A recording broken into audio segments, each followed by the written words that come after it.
Good morning, good afternoon, or good night, and welcome to Command Power, the show in which we discuss all things Magic the Gathering with a focus on Commander. And today we have another episode in our Spoiler Spotlight series in which I talk about, well, spoilers and tell you what my thoughts are on them. But before that, just a quick reminder to click subscribe if you enjoy my videos. We're well on our way to 1 million subscribers and your support means everything to me. And today we're going to be talking about Shriekwood Devourer. For 5 colorless and 2 green, it's a creature tree folk 7/5 with trample, and whenever you attack with 1 or more creatures, untap up to X lands, where X is the greatest power among those creatures. So this is really expensive, but it's an incredibly powerful effect once you get going, particularly in Voltron decks or decks that are going tall rather than wide. And green is very famous for doing just that and having very big creatures.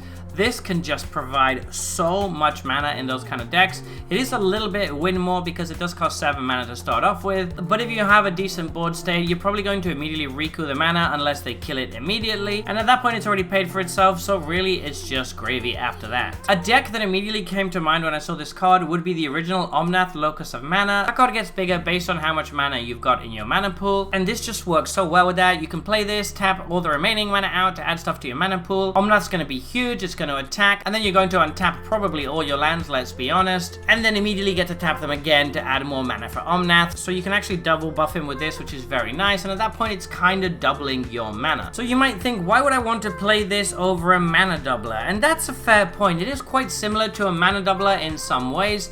It can be better in certain situations because you can get to untap more lands with it. Another deck where this is obviously insane is in Najila. It's incredibly easy to go infinite with this because as long as you can make Wooburg off of your lands, which let's be honest, you probably can, and you get to keep untapping all your attacking creatures and just attacking and attacking and attacking and just basically go infinite. That seems incredibly easy to do. It's also incredibly fun with a Shire, of course, because then you can untap all of your non-token creatures when you attack, which is a nice way of giving them pseudo vigilance, and of course they can also still be tapped for mana. But yeah, this has a lot of uses that make it different to the usual mana doublers because it is quite similar in many ways to those kind of cards, except it's not guaranteed to double your mana if you have a small enough attacking creature. So in general, it's slightly worse in most cases than a mana doubler, which also tend to cost less, but it does have some niche situations where it's better than a regular mana doubler, and I think that's nice design. It gives you a reason to choose this over another card in that context, and it's always good when they do that instead of just making something that is generically always better or power crept. So there you have it. Those have been my thoughts on this new spoiler. What do you think though? Do you disagree with me or do you think I got it right? Let me know in the comment section below. I always make sure to read all of your comments. And if you enjoyed this video, don't forget to click like or subscribe. It really helps the channel. And until next time, take care.